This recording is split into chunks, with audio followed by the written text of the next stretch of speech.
निकालने के लिए इसको हल्का सा अंदर की तरफ प्रेस करेंगे,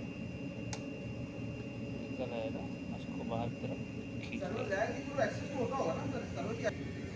अब इस रैक में हार्ड डिस्क ऐसे सेट करेंगे कि यहाँ पे थोड़ा सा स्पेस, यहाँ पे गैप होना चाहिए ये, और यहाँ पे ये इस तरीके से है, गैप रहेगा, और इसको यहाँ पे जस्ट इंसर्ट कर देना है।